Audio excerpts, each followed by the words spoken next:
Jimmy can start talking about the origin of the project, because the character of C-Dub existed before the project came up. Yeah, so I mean, as far as where it came from, originally I had done a series of kind of fake commercials, these web commercials that were really just kind of an excuse to do a fun little project that was centered around this kind of man-child. Now that we talk about it, actually jogging my memory, it all actually dates back to, I remember this would have been like, you know, probably like 16 or 17 years ago. Reebok actually gave an endorsement deal to this, I think it was like literally a 5 or 6 year old kid who could make all these baskets in a row on like a, you know, not even a 5-foot basket. And the absurdity of that actually just kind of inspired me to say to myself, yeah, I could take this kid, you know? and so initially it was kind of that was the impetus for this character, who's kind of a, you know, as technically an adult by age, but still very much a child. And then from there, you know, I was working for a company called Cherry Sky Films, and our producer, Joan, she had the idea of, you know, making a ping pong movie, because ping pong, as you know, as everyone knows, and table tennis is something that everyone, you know, regardless of your station in life or whatever, everyone has some type of, you know, period in their life or some type of story related to ping pong and table tennis. And so at that point in time, we had also worked with Jessica on one of her documentaries, and Jessica was actually the one who came up with the idea of kind of putting those two things together, because the character of C-Dub is obviously kind of a more of a basketball guy than he is a ping pong guy. And so, but then obviously the juxtaposition of those two things is kind of what makes it funny. And that was really the seeds of the original idea.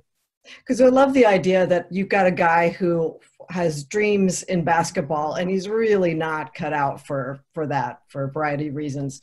But what he actually has some talent for, that he unearths in the film, is ping pong. And it's not something that he thinks he wants to be good at. And of course, as we know, like everyone has familiarity with ping pong, but we also know that it's something that's incredibly hard to be good at.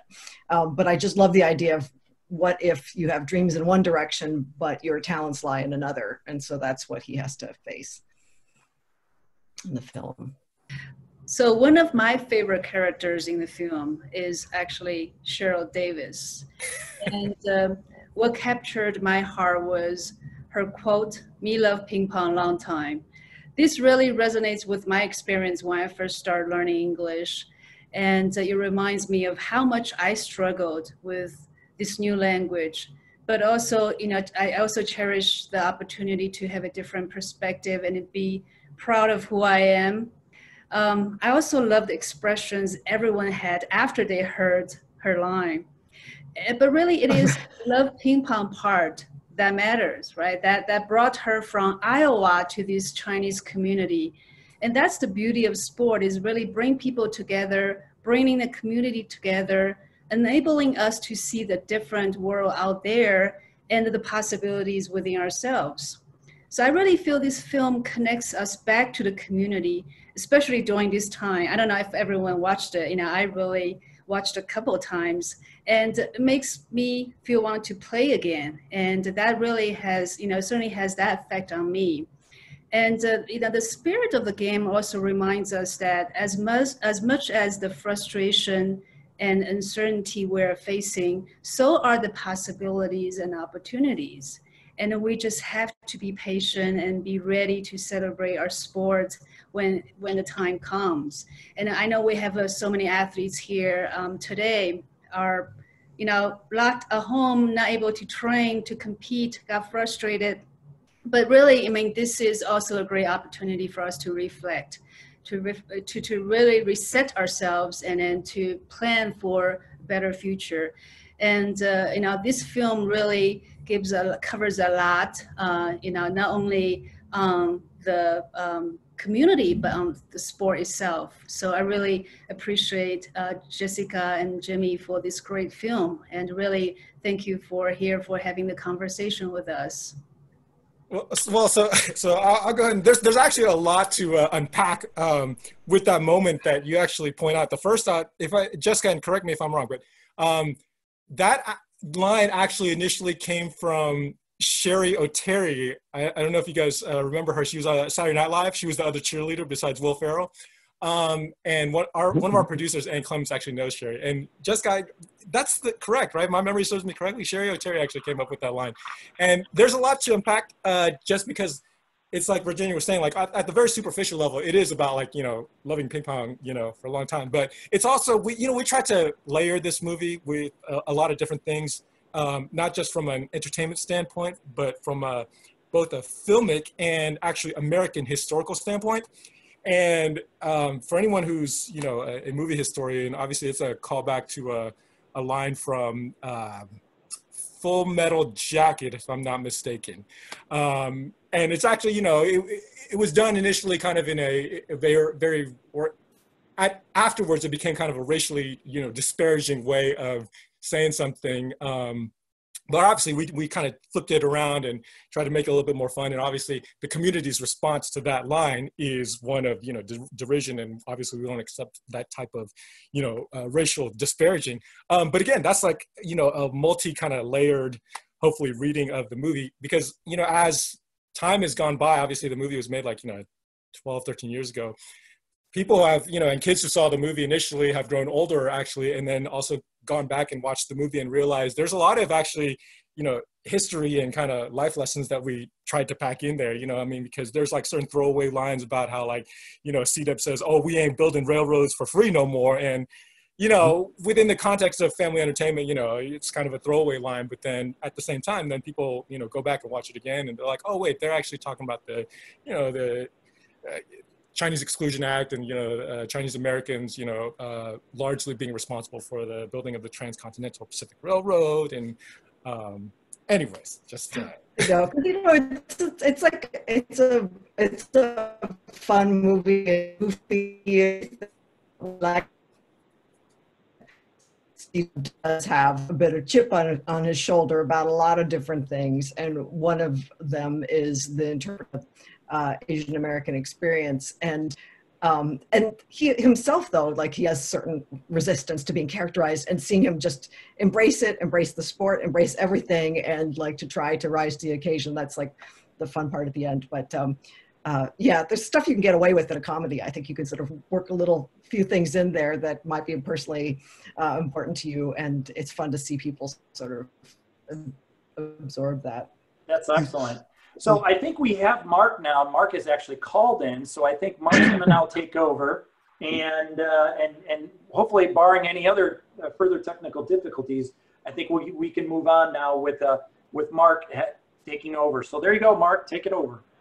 Well, thank you, Chad. And again, let me apologize for I think the 9th time here for my technical difficulties. And once again, thank Jessica, Jimmy, and all the other stars who are out there. I see my good friend Adam Bobrow here. We got to get to Adam and his acting role in the movie. I thought he was absolutely brilliant. I'll start by saying, Jimmy, I thought you were brilliant. There were some great lines delivered absolutely perfectly. Just looking at your history, I know that you had some training as an actor. As I understand it, you went to the theater school there in Houston. So you had some development as an actor, but I thought you were so natural in the part, absolutely perfect. I don't know where you grew up, if it was in Houston or not, but you definitely had some, for lack of a better term, some solid ghetto work there that you put out there that was absolutely, I thought, very good.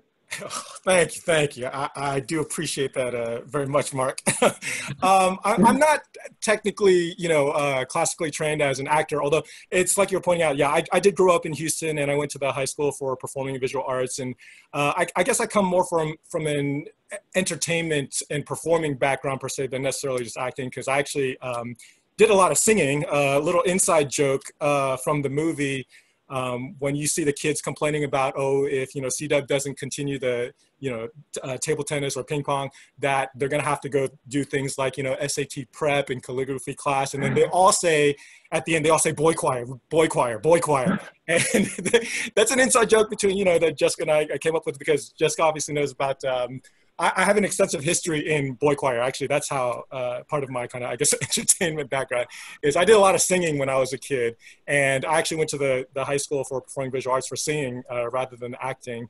But I'm really kind of, I guess, more of a behind the scenes person, including like, you know, what I do with within the film industry in general. But I think because most people who know me probably would say that C-dub is maybe a slight exaggeration of my own personality. And so maybe it's a little bit, you know, it maybe occurs to me a little bit more naturally. But again, obviously, hopefully you can tell that that's not exactly who I am, but certainly based in reality. I'm sure we all have friends that, you know, are very similar to C-Dub. Well, the movie was made right in the height of the Yao Ming era in Houston. So I'm presuming that that was a big impact in the origination of this idea that you grew up in an area, you're obviously a basketball fan. Yao Ming was huge, not only in Houston, but throughout the entire world at that particular moment. So I'm assuming that that was overlaid in the actual preparation of the script and actually execution of the movie. Oh, yeah, yeah, absolutely. I mean, you know, we were at the time, I think, and technically, Yao Ming wasn't even the first Chinese player in the NBA. He had been predated by a handful of years by Wang Zizhi, who was also from China, but he obviously didn't, you know, rise to the level of acclaim that Yao Ming did. And if you even go back further, actually the first person of color to break the NBA slash ABA league was Wat Misaka, who was a Japanese American back in the, I want to say the 1950s or 1960s, who actually kind of broke the color barrier for Asians in the NBA.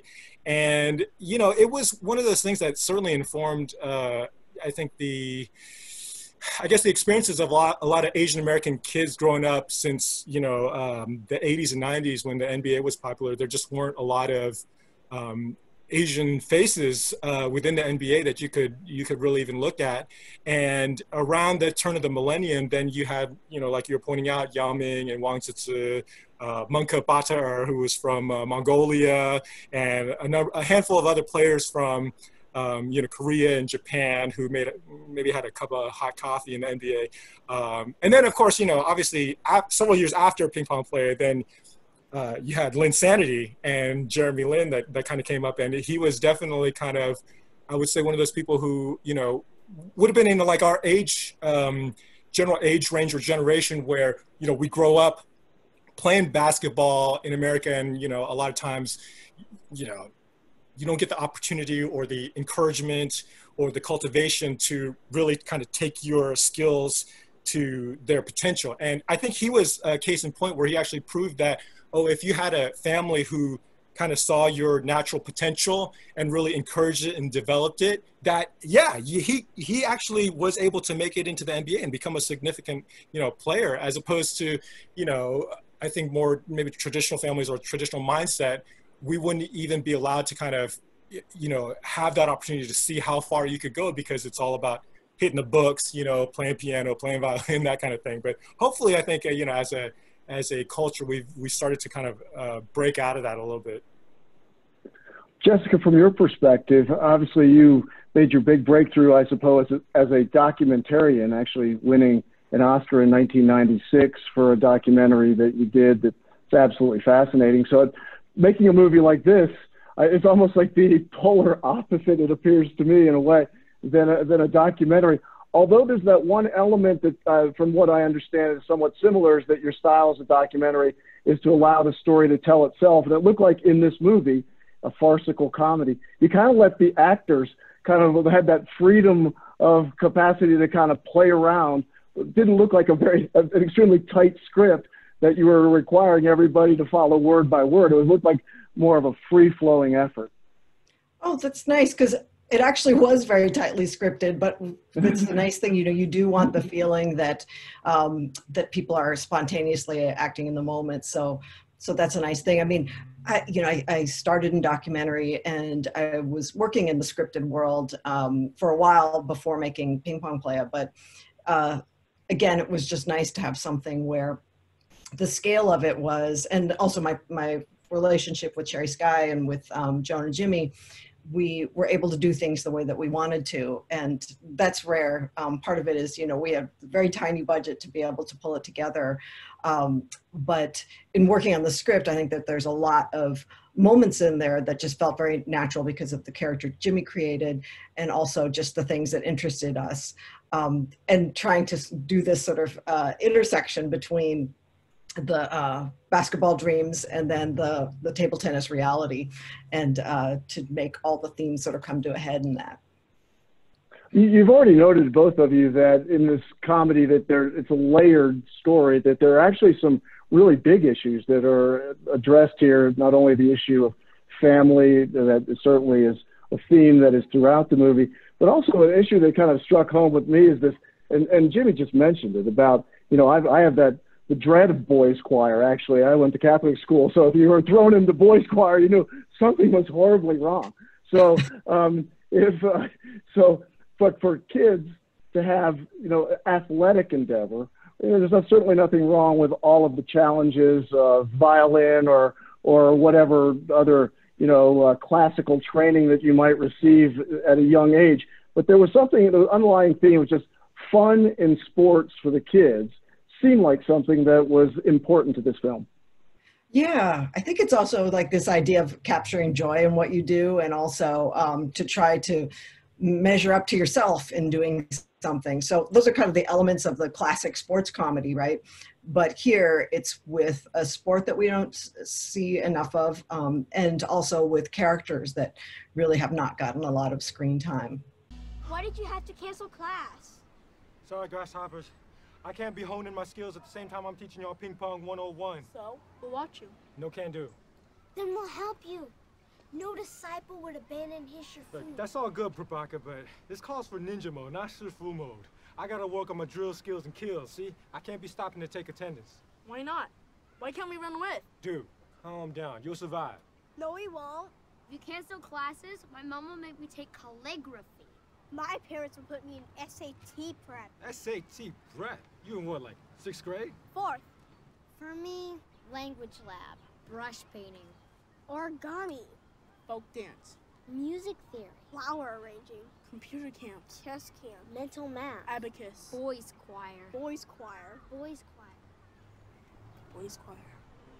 Yeah, and I think the kind of larger life lesson too that I know that we certainly like talked about in terms of like developing the film, and then I think as I've grown a little bit older too, and I have children and stuff like that, one of the things that I think you have to look at ultimately when talking about like, oh, what should your kids do or what they should be allowed to do is not just necessarily finding something that you really enjoy doing, but it's also kind of the combination of finding that you're something that you can potentially be really good at too, right? It's like those two types of things, right? Like, I think C-Dub, like with basketball, right? Like he may have loved basketball, right? But did he really have the, physical potential to become an NBA player? Probably not, right?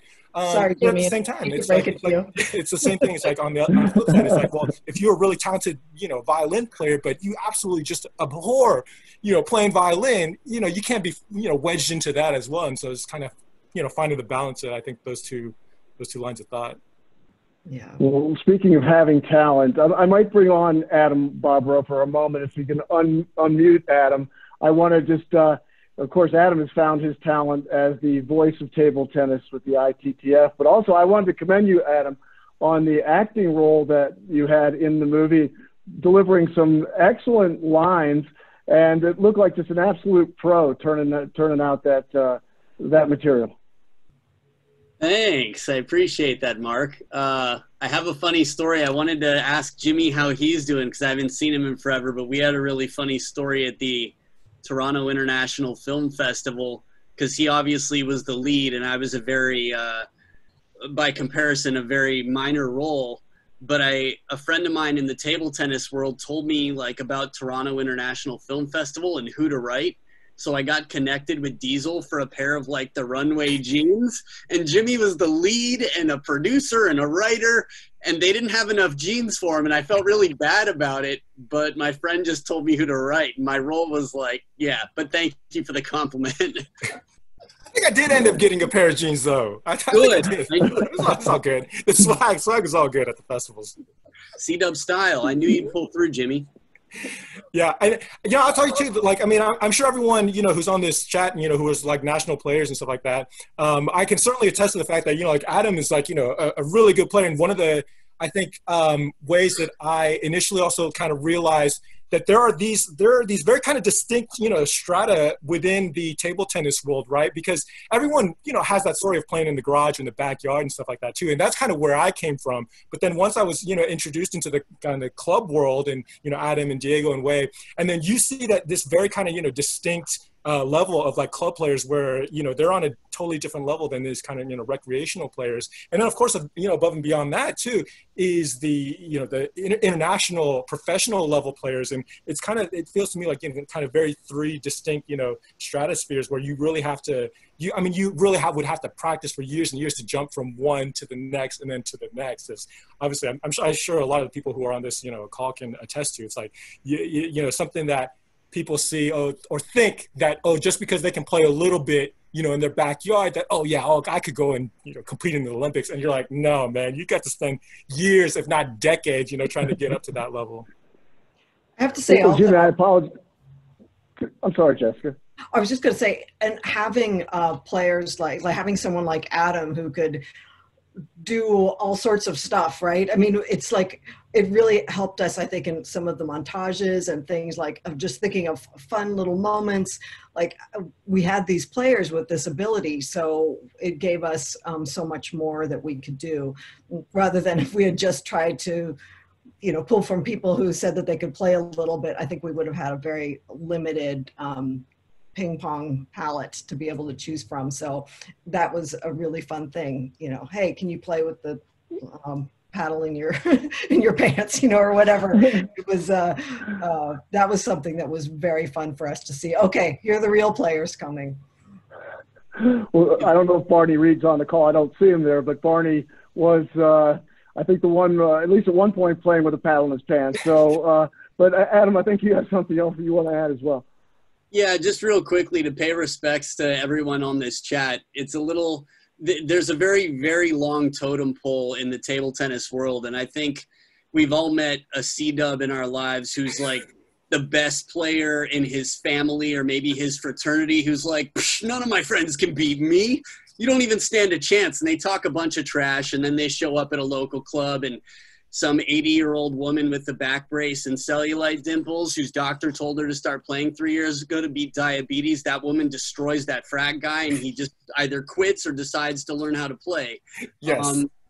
I've seen how long the totem pole is, and I have to pay respect. I mean, every other person on this call and is currently better than I will ever be in my entire life, and is 3 levels on that totem pole above me, like national team contenders. I'm like, yeah, not even close to that.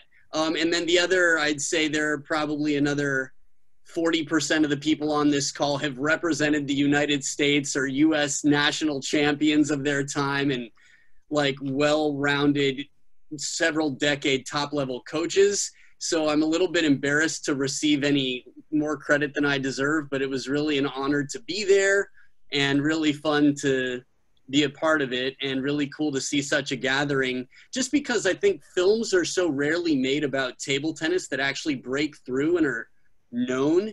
And Ping Pong Playa, while it might not have, won an Oscar, it's still talked about to this day and remembered as one of the handful of table tennis films, which, I just came here to see Jessica and Jimmy. I didn't know I'd see so many other cool table tennis people. But I had a question, if it's okay, just for Jessica and Jimmy. Absolutely.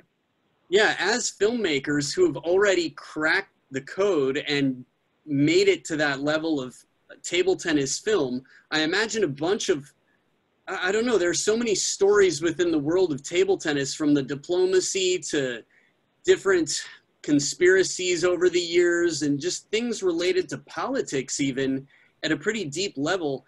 Have you guys either been approached or considered telling different stories through the world of table tennis and the feature film medium? It's so, I've just, in my experience, so much of it is about the script. It's not necessarily about, let's, find a story within this, there's a lot of subject matter out there, but until it's in script form, it's really hard to see what it can be and to get any traction. But as you say, I'm sure there's a wealth of stories. Jimmy, you want to?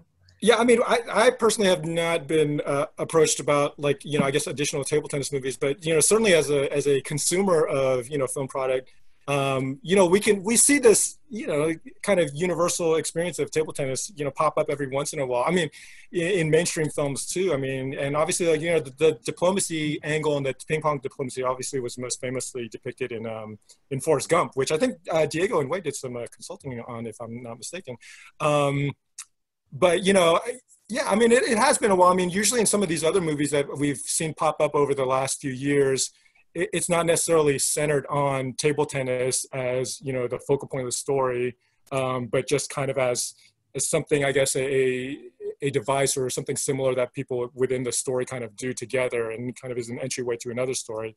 So I don't know. We'll see. And I mean, I will say this, like with regard to the film kind of lasting the test of time, it has been pretty humbling to see that people are still interested in the movie, and the fact that like I have two elementary school age children, and the movie is well over a decade old, but just like in the last like 3 or 4 years, I would run to these like random kids or their classmates or stuff like that who I'd known for a while, and then they would very kind of suddenly realize, oh wait, you're the guy in that ping pong movie. And so it has kind of reached or at least it continues to reach a new generation of kids, which I always find pretty amazing, because it was like you said, Adam, like I mean it came out around a weird time too, because it was before Netflix, and I mean Netflix seems to be a way of life these days, especially with the pandemic and stuff. And but when the movie came out, streaming was not ubiquitous, and the DVD market was basically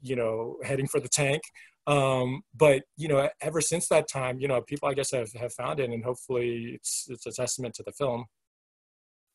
Well, this line of questioning obviously kind of begs the question, and we've got it up on the board on the chat already, is about the sequel. I mean, there's always the risk when you do a sequel that it's going to actually damage the original, which you wouldn't want to do in this case, certainly. But it does seem like this storyline kind of has characters involved, and I've actually got a thought of one myself, but have you all thought about the possibility of trying to prepare a script for a sequel and get funding and make a sequel?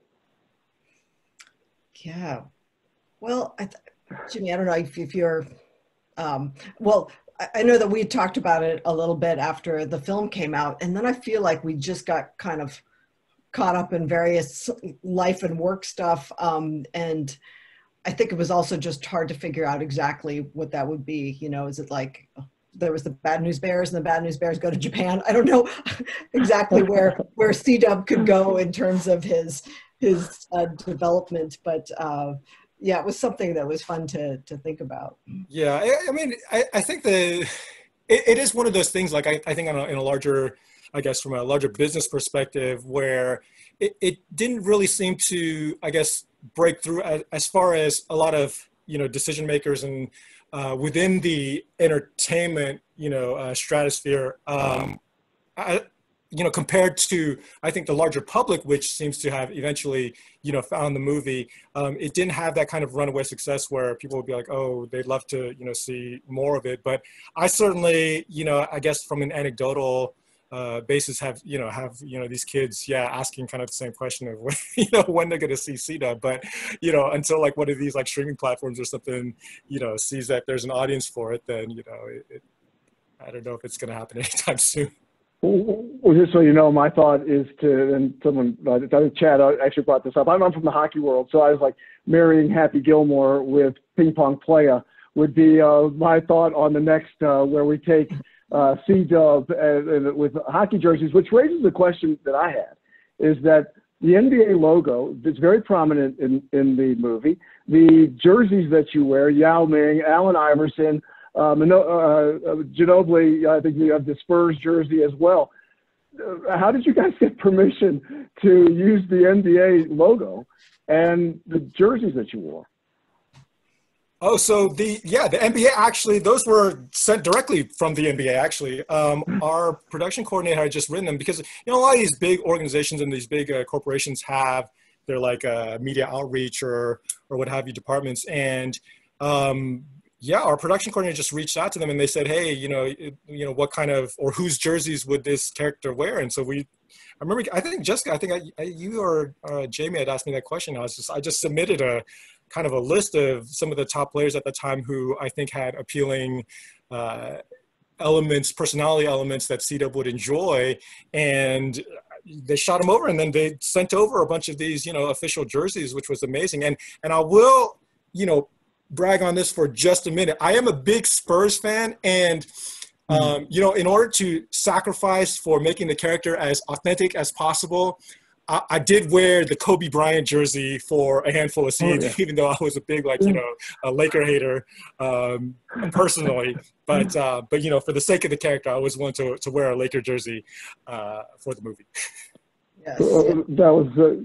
I have a similar question along the lines, of product placement, which in 2007 was certainly involved. I think it's probably even more prominent now, but that Cinnabon played a very big role in the movie as well. My friend actually pointed out that it's actually in 3 elements. You actually say the term Cinnabon. The logo is very prominent in the mall, and we're eating Cinnabons. And did the lead female character, does she throw a Cinnabon at him on the Chinese parade there at the end? Is that what she's throwing there? Yes. So this is the funny thing, though, is that Cinnabon just naturally was something that that Jimmy / C-Dub was really obsessed with, and so that actually wasn't product placement. Like, they didn't give us anything. They didn't pay for anything. They just got the free love, and but we had to get permission, right, Jimmy? I think. Right. Yeah.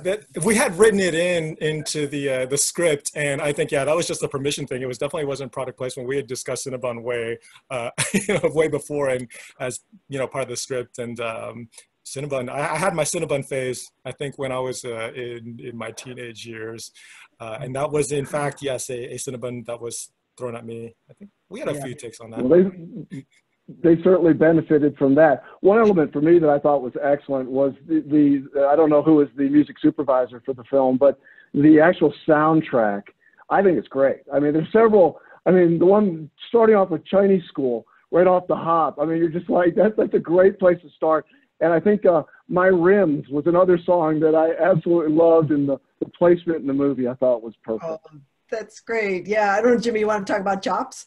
Yeah. So Chops actually did, our music supervisor was a guy by the name of Sean, and Sean had kind of put together a list of tracks that were kind of just used to kind of inspire the overall sound and what it could be like. And then I can't remember exactly how we got in touch with him, but because one of the songs that Sean had put on this kind of inspirational track for us to listen to was by the Mountain Brothers. And, for those who don't know, the Mountain Brothers were the first Asian American hip hop group to be signed to a major record label. And they had since disbanded, by the point in time that we made the movie, but Chops was still producing. He was one of the Mountain Brothers, and he was still like producing music. And then so we were put in touch with him, and he agreed to do actually some new tracks for the movie. And so he did, like, for example, Chinese School, and he did the Cereal song, which, by the way, actually was featured on, well, not featured, but it was pointed out on a recent episode of The Tonight Show with Jimmy Fallon, which we were kind of, again, like really surprised by, given the fact that the movie came out like over a decade ago. But yeah, Chops did, I think, 3 or 4 of the songs on the soundtrack, as did, I think, Far East Movement was involved with a handful, 2 or 3 too. Yeah, it was a great soundtrack.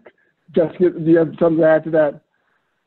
Oh, no, I was just going to say that our music supervisor, his name was Sean Cassidy, and he did an amazing job at pulling, we definitely wanted a variety of genres and to really fit these moments and just to make it as fun and ironic as possible at some times. So yeah, when C-Dub gets his tiny pocket bike, to him, that's, he's made it. Fun and ironic kind of sums this movie up. Just as the reset, I'm Mark Thompson here with our Pong Positive interview series. We're joined by Jessica Yu and Jimmy Tsai of the great movie Ping Pong Playa. Got a lot of people in the room here. If somebody has a question, you can either raise your hand. I think you can see most everybody. If you have a question that you'd like to pose to either Jimmy or Jessica, I'd love to get that in. You can put it on the chat as well. But speaking of fun and ironic, the shorts, the shorts. Where, of course, it had to be in the movie. I mean, there's no way you can do a movie about table tennis or ping pong without having shorts somewhere. But where are the shorts now? Are they in the Hall of Fame somewhere, or somebody got possession of those? Jimmy, they should be framed. They should be put in a frame, and they should be on the wall behind you right now. That would be amazing. I don't know about that.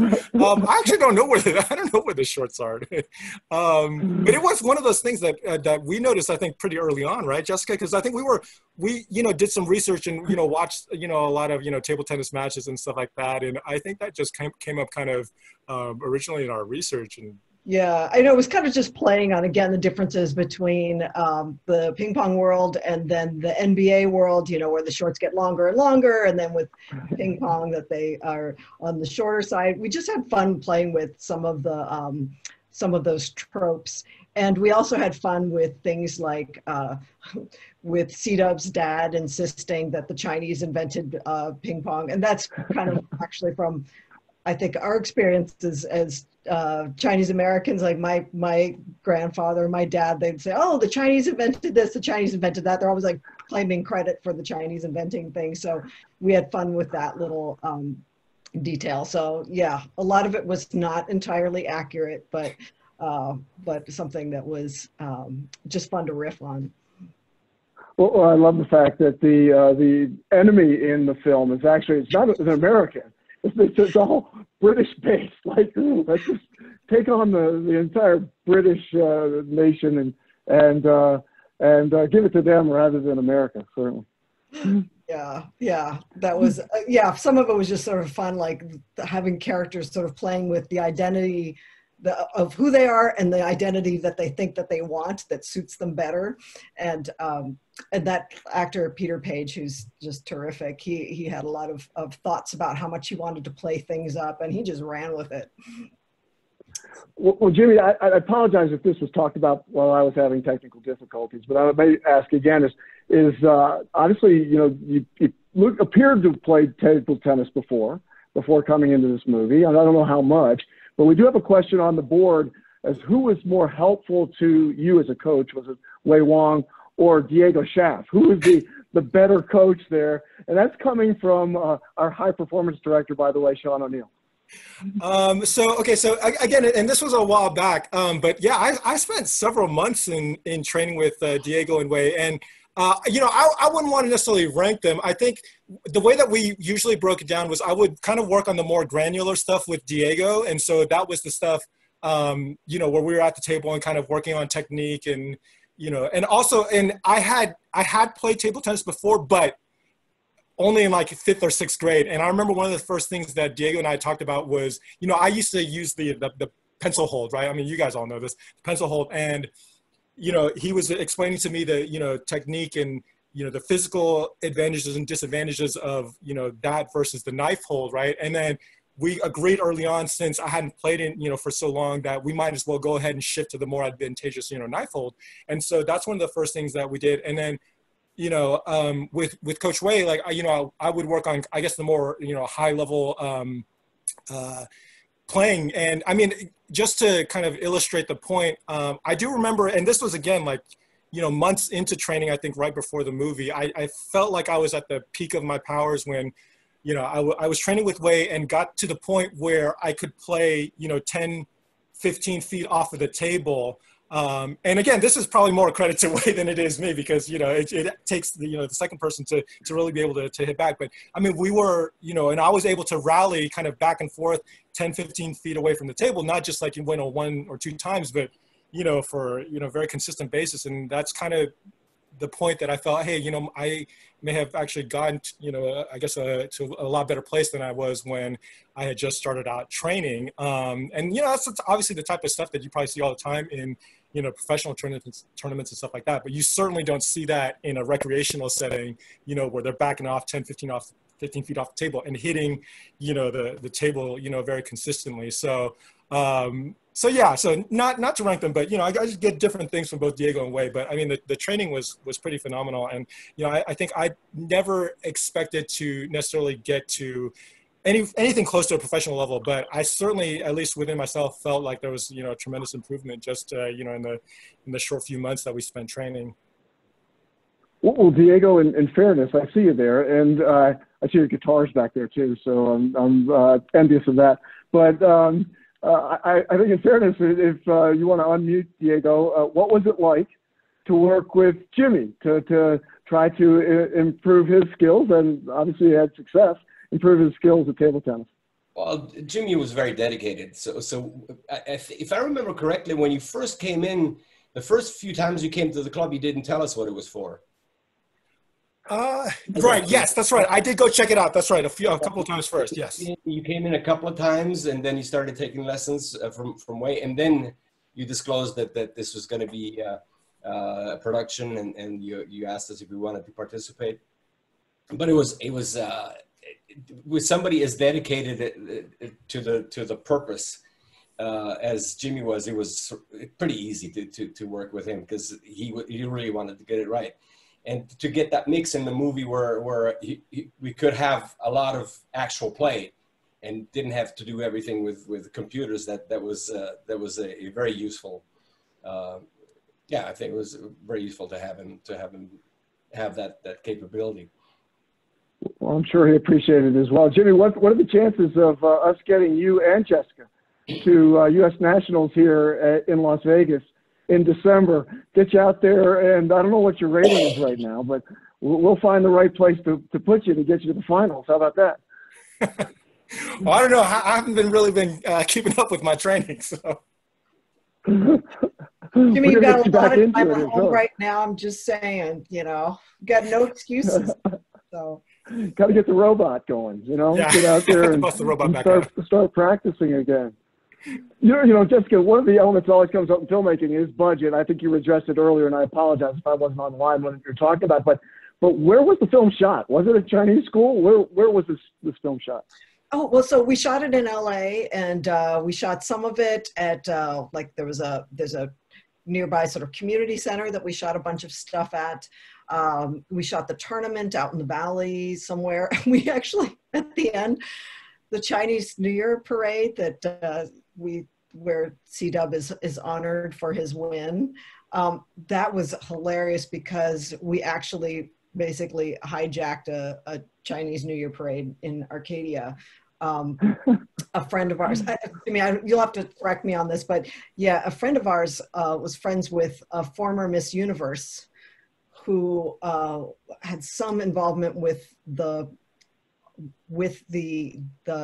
parade, and let's see, looks like I'm looking at Diego's screen right now. Oh, right, great, that's great. There's a picture of us setting up in the gym. But anyway, so we actually got to hop in one of the parade cars at the Chinese New Year parade with our own beauty queen and let Jimmy jump in there and then film it as it went by. We had held up the parade a little bit, and we had permission, but it was still felt like we were absolutely hijacking this event. But there's a certain authenticity, I think, in being able to shoot the actual thing as it's happening. And was the actual throwing of the Cinnabon attempted there at the parade, or was that just a trick of film there? Oh no, that was happening. There were Cinnabons flying. So, yeah, there are probably some people in the audience who are on the sidewalks wondering what the heck was happening, but it was fun. Well, I know Jessica. Just so everybody knows, I believe Jessica has another meeting at 3. So I want to make sure that anybody who has an opportunity to ask a question does so. And I don't want to be the only person talking, but Jessica, just looking at your history, until we get a question. Oh, there's a question up there right now. How were the child actors chosen? Because I agree with the comment from Edmund Swen here that they were excellent, particularly F-Bomb. Felix he played that role perfectly. I mean, the relationship between C-Dub and F-Bomb, and really all the kids, I thought was fantastic. Yeah, the kids were great. I mean, it was just, I think we had brought in a bunch of kids. We had auditions, and that process is always tricky with kids, I think, because you can get kids who come in and maybe their read is fine, but the pace of filming and everything, and they're kids, you've got to make sure that they feel like that they're part of it, that they're taken care of, that they're focused, but they're also having fun. It was all those things. So getting the chemistry of the group was really important. And you know, I mean, they're kids, they had their own little arguments at times, and some of them Felix, Andrew, who played Felix F-Bomb, he was such a natural, like ham, and he, like that little dance sequence at the end, he just could have done that all day. So we got really lucky with him. And I don't know, Jimmy, you want to talk a little bit about your rapport with the children? Yeah, sure. And Jessica, if you need to hop off for your meeting, just I can field like some of the questions afterwards if you need to hop off. Sure, absolutely. But the thing that I will say about Andrew, so Andrew, who played F-Bomb, was essentially like a real life Doogie Howser. I don't know if you guys remember the show Doogie Howser back from the 80s. I've heard from him, over the years, here and there, and he ended up, if I'm not mistaken, he went to college early, like at the age of, I don't know, maybe 13 or 14 or something like that. And, went through college and then went to med school. And then eventually, I think he already has his MD. And this was just like within the last few years. And, he would have been in like his early 20s when he, I think, graduated from med school, something like that. But he was essentially like a real life, like Doogie Howser. So those kids were a lot of fun. Yeah. That's fascinating. I love I'm sorry. Sorry, Jessica. Oh, no, go ahead. No, I was just going to say, I love the way that C-Dub gave everybody a nickname. They could say whatever their name was, and then Free Willy, and whatever kid that was right off the top of his head, he had a nickname for him perfectly, ready to go. Yeah, that was kind of like a basketball thing, because I do remember, like, when I played on the team in like middle school, we were always giving each other nicknames. And within the basketball world, everyone's got nicknames from CP3 to the Claw to KD. Everyone's always using nicknames, and I thought that was something that we could. And I don't know if you guys have done that within the table tennis world. I know Barney for a while was like the bad boy, right? The bad boy of table tennis. I think he still is, actually, just so you know. I think it'd be awesome. I think the way to get table tennis maybe to the next level, especially more in the States than in Asia, but it's to maybe like, make it like a add the WWE elements to table tennis, because it's certainly, I think, also something that, we could play earlier on within the pandemic, compared to like team sports, right? Because in, table tennis, one-on-one match, you could socially distance, you can physically distance in a table tennis match, whereas you can't, in basketball or football. So. Well, maybe that's the sequel. There you go. Jessica, I apologize. I cut you off earlier, and I think you had something to say. Oh, not at all. I was going to say, I probably should sign off in that maybe now, or if there's one more question. I mean, it's so cool that you guys invited us to talk about our little movie. And I mean, it's amazing. I'm also like, I cannot play ping pong at all. I mean, I think I'm a garage player. So part of the fun was just being around people of varying levels and seeing some people who can do some pretty amazing stuff. And well, I'd like to jump in on that really quickly, because you may not have been a table tennis person, but you were an elite athlete at one time. And when and I don't know if you still may be, as a fencer at Yale University, a two-time All-American, and were a member of the junior national team. And so you knew sport. You weren't foreign to actually high-level elite sport in making this film. Well, what's funny is that when we were scouting, there's this weird thing that a lot of places where there was a ping pong club, they would have like fencing on Tuesday and Thursdays, and then ping pong on Wednesday and Fridays. So it's like, it's so weird. Like, why is there this shared facility thing? But yeah, I mean, definitely there are some parallels, I think, in being very involved in a sport that, I don't know, a lot of people feel that they have played ping pong. Not a lot of people have done fencing by comparison, but it's also a sport where there is a very, very, very well-established competitive side to it that people do. My mom still coaches fencing, and it's something that's definitely in our family. Well, thank you so much. I'm ready for mixed double with you at the Nationals. If you're, and yeah, we have Wei and Diego here is ready to train you again. And yeah, well, thank you so much, really, for doing this with us at this time. It's really something fresh and comforting to the whole community, and we really appreciate that. Yeah. Thank you so much for having me again. I'm very humbled and honored that people are still watching the movie and still enjoy it after so many years. And I know both Jessica and I are really happy with how long it's kind of stood the test of time. And so Right. I appreciate it. Thank you. And everyone, go home and watch movie. I mean, you're at home right now. Watch the free movie. We have the link on our website, on our Facebook. And yeah, this is really a great time for comedies too. Thank you so much, Jimmy. Okay, thanks for Jimmy. Thank you, Jimmy. Thank you very much, Jimmy. And thank you very much, everybody, for coming out and checking out our Pong Positive interview series with Jimmy and Jessica. Thank you and stay safe.